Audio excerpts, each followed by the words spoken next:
네, 사회부 법조팀의 심가연 기자 나와 있습니다. 어서 오세요. 예, 12시간 조사받는 게 쉽진 않아요. 그래도 이재명 대표가 검찰에 들어갈 때하고 나올 때하고 그 표정이 좀 많이 달랐다면서요. 네, 이 대표는 검찰 조사에 앞서서 포토라인에서 기자에게 먼저 말을 거는 여유를 보였습니다. 신경 한 말씀 부탁드리겠습니다. 왜 있더라요? 추워서.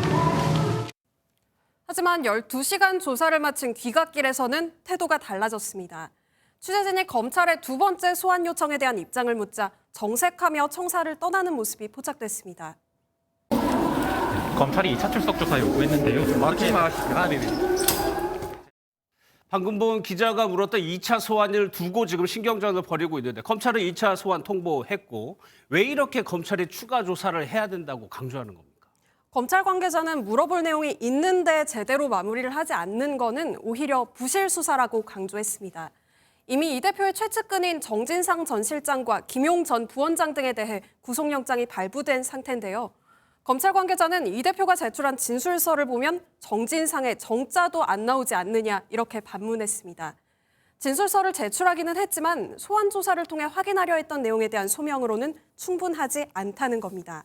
무엇보다 당초 대장동 위례신도시 개발 비리 의혹은 그 시작이 10년 전으로 거슬러 올라가는 방대한 분량이라 절대적으로 확인한 분량이 많다고 덧붙였습니다. 예, 그러면 이런 공방에 대해서 법조계에서는 어떻게 보고 있어요? 한 법조계 관계자는 이 대표처럼 조사를 받는 피의자는 없다. 특권을 누리려고 해서는 안 된다고 비판했습니다. 또 전현직 대통령도 통상의 사법 절차에 따라 조사에 성실히 임했었다고 덧붙였는데요. 이 관계자는 검찰이 조사할 내용이 많다면서 오전 9시 30분까지 출석하라고 통보했는데 특별한 사정 설명도 없이 임의로 1시간 지각 출석을 한 것 아니냐고 지적했습니다. 또 법조계에서는 사법 절차를 정치적인 문제로 만들기 위해 애쓰고 있다는 비판도 나옵니다. 조사에서 묵비권을 행사하는 건 자유지만 여기에 더해 공개적으로 지연조사 운운하며 검찰 조사를 정치적인 시비거리로 만들고 있다는 겁니다. 이런 가운데 민주당은 조금 전 오후 6시에 비공개 최고위원 회의를 열고 이재명 대표의 2차 출석 관련 논의에 나섰습니다. 예, 논의는 한다고 하지만 현재 상황에서는 이 대표가 다시 나올 가능성은 조금 낮아 보이고 이렇게 되면 검찰의 다음 수순은 어떻게 되는 겁니까? 검찰로서는 일단 이 대표 변호인을 통해서 한 번 더 출석할 것을 계속해서 요청을 하고 있는 상황인 것으로 확인됐습니다. 하지만 끝내 불응한다면 사실 검찰이 내놓을 카드는 영장 청구밖에 없습니다. 이렇다 보니 검찰이 조만간 구속영장 청구 수순에 돌입할 가능성이 큽니다.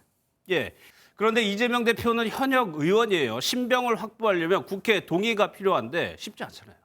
2월에 임시국회 회기가 바로 시작하는데요. 민주당이 의석수의 과반 이상을 차지하고 있다 보니 체포동의안을 표결에 붙이더라도 부결될 것이라는 관측이 나옵니다. 때문에 결과적으로는 이번 수사가 불구속 기소로 마무리될 것이라는 시각이 많은데요. 길었던 검찰의 시간은 지나가고 곧 법원의 시간이 시작될 것이란 전망입니다. 예, 여기까지 듣겠습니다. 지금까지 심가연 기자였습니다.